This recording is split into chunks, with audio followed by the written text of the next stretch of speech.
संसद के मानसून सत्र को लेकर दिल्ली में भी हलचल बढ़ी हुई है। दरअसल एनडीए और विपक्षी खेमों में बैठकों का दौर जारी है। कांग्रेस सांसद नासिर हुसैन ने विपक्षी इंडिया ब्लॉक की एकजुटता का दावा भी किया है।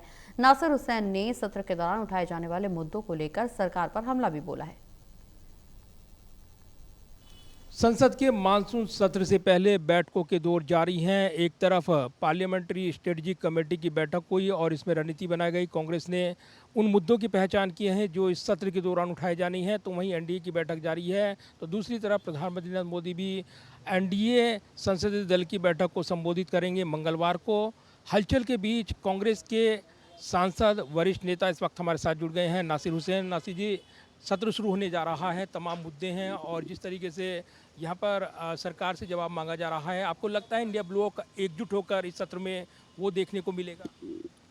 देखिए, अपोजिशन पार्टीज एकजुट होकर जो 3 कॉन्स्टिट्यूशनल अमेंडमेंट बिल से लाने की कोशिश कर रहे हैं उसको अपोज करेंगे। और जो मूल मुद्दे जो देश में हैं, खासकर जो चंदा चोरी का राम मंदिर वाला जो इशू है, और दूसरा नीट के एग्जामिनेशन वाला इशू है, तीसरा एथेनॉल वाला इशू है।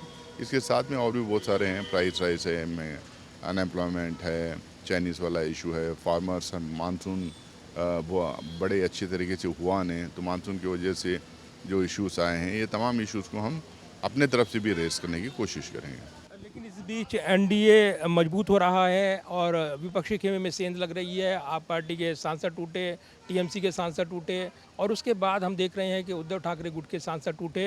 निगाहें शरद पवार पर भी हैं, ये चर्चाएं। देखिए, 400 पार का नारा इन्होंने दिया था 2024 के चुनाव में, वो तो हुआ नहीं, सिर्फ 240 सीट उनको मिले। 2/3 नंबर उनके पास है नहीं। पिछली बार डिलिमिटेशन बिल लाके वो बिल गिर गई, ये हार गए थे, उसमें पास करवा नहीं पाए।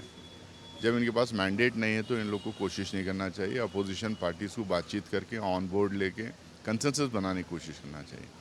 अब जब इनके पास नंबर्स नहीं हैं तो ये पार्टीज़ को तोड़ना शुरू करे, संसदों को ख़रीदना शुरू करे, पार्टियों को डराना धमकाना शुरू करे, ईडी सीबीआई का खेल करना शुरू किए।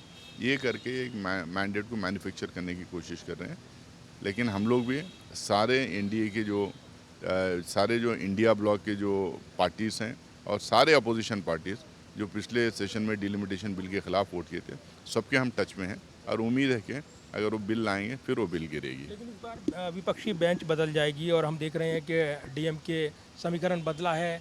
ऐसे कई दल आपके साथ नहीं, हम वोट हमारे साथ ही करेंगे। इंडिया अलायंस और अपोजिशन में फ़र्क है। इंडिया अलायंस एक गठबंधन है और अपोजिशन इंडिया अलायंस से भी और थोड़ा बड़ा खेमा बन जाता है, तो अपोजिशन यूनिटी के तहत पे वो वोट करेंगे हमारे साथ में। परिसीमन बिल को लेकर क्या कहेंगे आप? तो वही कहेंगे कि जिस तरह के प्रोविजंस उसमें लेके आए थे वो हानिकारक हैं और जिस तरह से मनमानी वो करने की कोशिश कर रहे हैं उसके ख़िलाफ़ वोटिंग हुई, वो बिल गिर गई। आपको इस बात को समझना चाहिए कि पिछले 80 साल में ये छठी बिल है जो सरकार की गिरी है, जो फेल हुई है। इनको तो रिज़ाइन करना चाहिए था। जब इनकी सरकार की बिल गिरती है तो रिज़ाइन करते हैं, तो रिज़ाइन करना चाहिए था, तो हुआ नहीं।